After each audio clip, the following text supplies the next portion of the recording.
Assalamu alaikum dostlar. Mınake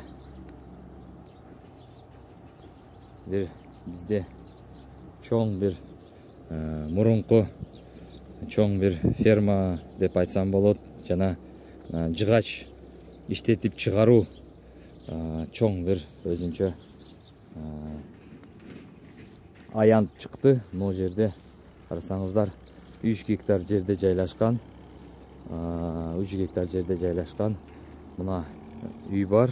Бул үйдү ремонт кылып, сонун кылып жасаса болот. Анан момундай чоң бир комплекс бар экен. Буну жыгач иштетип чыгаруу комплекс болгон экен. Аябай узун, аябай бийик, жакшы сакталып калган. Ойт бетине түнүкөлөрүн алмаштырып, жаңы түнүкө кылып койсо жакшы, сонун бир азыр ичине киргизип көрсөтөм. Эң маанилүүсү 3 гектар жерде заборлорунун сеткаларын алып кетип калыптыр. Момундай бетонный шпал деп коет, шпал. Шпалдан казык кылган экен. Ар бир 3 метрде мына 1 2 3 ар бир 3 метрде. Буга даяр сетка тартып койсо, мынакей. Сетка тартып сонун эме кылып койсо болот. Анан бунун имараттары аябай көп. Мынакей. Мынандай да имарат бар. Эстетсеңиз 3 гектар жерде кийлтеген биздин мен жашаган айылда ушундай чоң бир территория чыгып атат. Ушун территорияны ушундай имараттары бар. Мынаны карасаңыздар, даяр түнүкөдөн кагылган сонун бийик мындай өзүнчө асты бетон экен. Мына асты бетон. Мына немелерин алмаштырып ремонт кылса, узунасы канча болот эми? Бунун узунасы мен билбейм. Азыр путу менен кадам басып өлчөйбүз. 1 2 3 4 5 6 7 8 9 10 11 12 13 14 15 16 17 18 19 20 21 метр узундугу. Ушундай менде имарат жок. Мындай 1 2 3 4 5 6 7 8 9. Мына 9 сера. Бирок сера алып келип таштаптыр. Сера бар экен. Бирок ал срогу бүткөн окшойт. 9га 21 имарат. Даяр да. Чөп бастырып койсоңуз болот. Бирок асты бетон экен. Сонун кылып койлорду кой берип караса болот экен. Отун десеңиз, мына отун бар экен. Мына дарактар кесип таштап 5-6 кыш. Анан эң маанилүүсү жем. Мен алып келип түшүргөн жем бар го. Ошол жемди мына карасаңыз канча?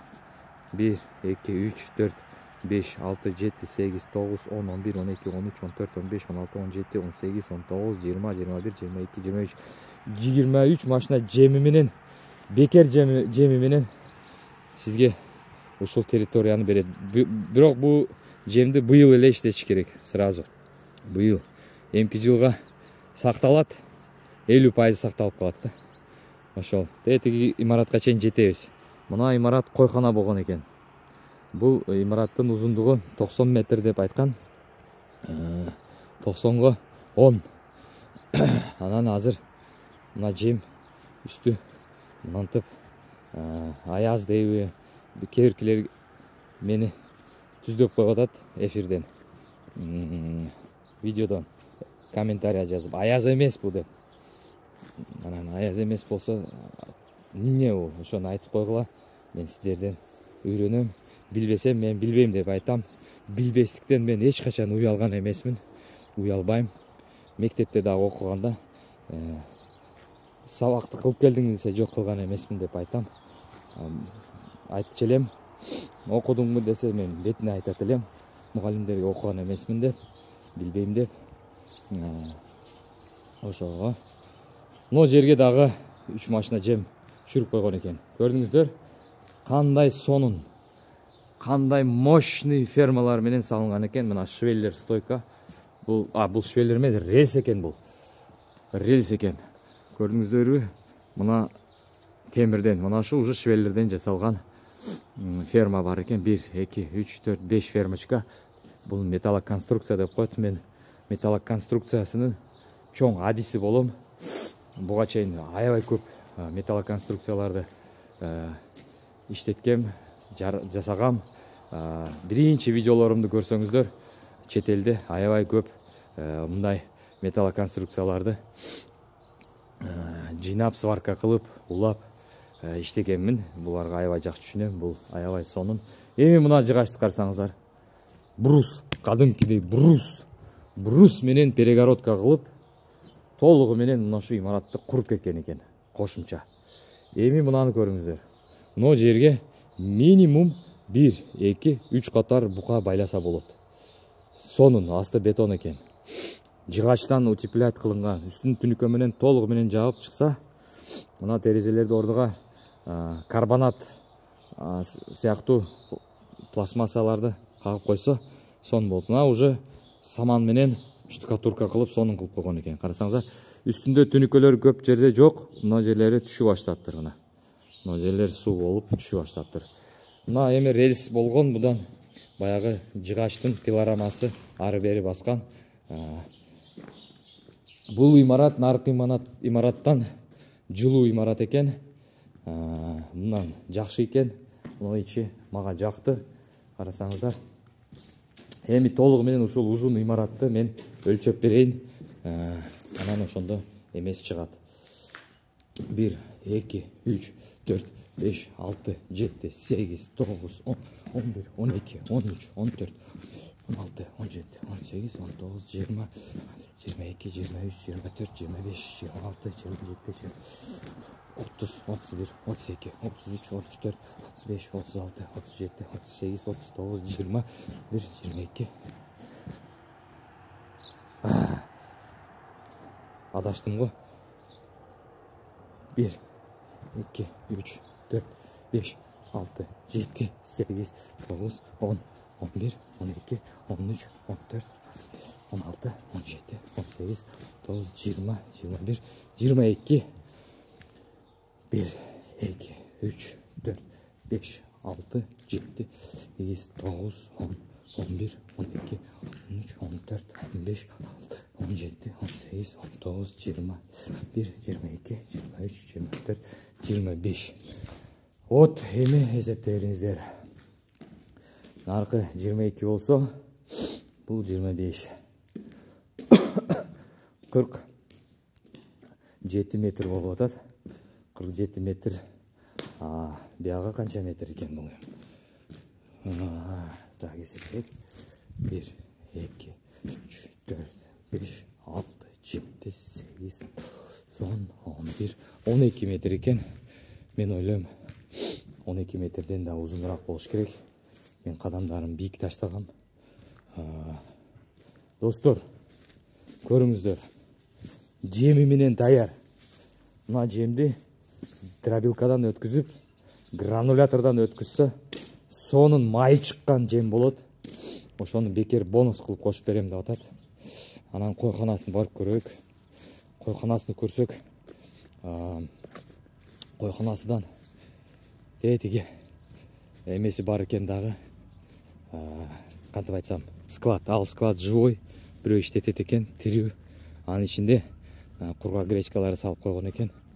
Кыскасы, мына көрсөңүздөр, канча эмеси бар. Заборлору бар, кээ-бирки 25% сеткасы калыптыр. Эми мынадан канча жыгач чыгат билбейм, бирок биздин адамдар билет эмне кылышты. Албетте ушундай имаратты, ушундай аянтты алган адамдар албетте билет кантип акча менен ушуну сонун кылып, койконаны оңдоп, сонун кылып ишке салса болот. Мына навозду карасаңыздар, сөлжан кылам дегендерге навозду бир 100 трактор прицеби менен чыгат. Муну чыгарыш керек. Муну узундугуну карасаңыздар, бул дагы мына бетонный шпал менен стойка кылып, устум кылып кылган экен. Дальше жыгач менен улантып, чоңойткон экен. Көрсөңүз, мощный. Аябай мощный жасалыптыр. Отун десеңиздер, мына бүт кессе болот, канча отун. Эми буну өлчөлүк десек, давайте өлчөйбүз. Так, өлчөйбүз. Давайте өлчөйбүз. Өлчөйбүз. Мына уже кимдир жемди ат менен салып кетип атат. Ат аябай сонун жейт экен аны. 1, 2, 3, 5, 6, 7, 8, 9, 10, 11, 12, 13, 10, 15, 16, 17, 18, 19, 20, 22, 23, 24, 25, 26, 27, 28, 30, 31, 32, 35, 36, 38, 39, 40, 41, 42, 43, 44, 45, 46, 48, 49, 50, 51, 52, 54, 55, 56, 57, 58, 59, 60, 61, 62, 63, 64, 65. Сеткасы мында екен. Сеткасының жарымыны урдап кетишиптир. Достор, бирок устумдары турат да, мына стойкалары турат, бетонный шпал. Весь территория ушундай. Анан момундай склады бар экен. Бул складда дагы сонун иштетсе болот. Сонун иштетсе болот. Чоң бийик экен. Бунун ичинде азыр бирөөнүн гречкасы турат экен. Таза гречкасы турат экен. Кампа катары. Гречка сактагыч катары иштетип коюптур. Биягына 8 метрдей бар. 9-8 метрдей. Аз биягына 1, 2, 3, 4, 5, 6, 7, 8, 9, 10, 11, 12, 13, 14, 15, 15 метр екен. 15-ке 8. Карасаңыздар мына заборларды. Даярда. Мына отунду карасаңыз. Мына шу отунду сатсаңыз где-то 400 миңдик отун чыгат да мына жердин өзүндө. Ап келип полный аралап, бул керек эместерге 2-400 миңдик отун чыгат да.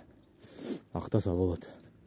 Достор, эми баасыны бияктан айта албайм. Анткени баасыны албетте бул арзан нерсе эмес.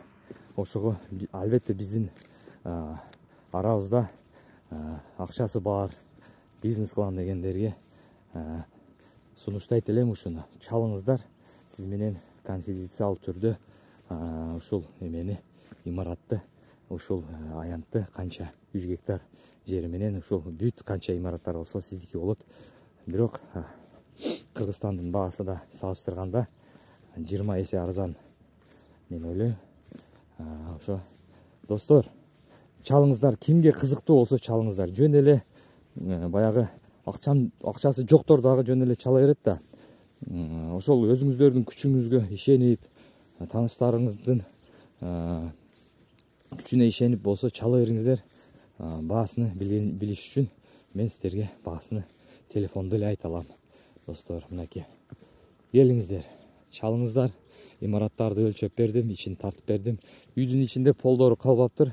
Бирок үй турат да, полду кагып, сонун кылып, стяжка кылып, горячий пол кылып жасаса болот. Достор, мынакей, ушул буюрса сиздерге насип кылсын. Сиздерге насип кылсын ушул сиздерге. Достор, мен ушу менен башка нерселерди тартам, буюрса ушуну кызыксаңыздар, алыңыздар. Менимче бул эң сонун жер.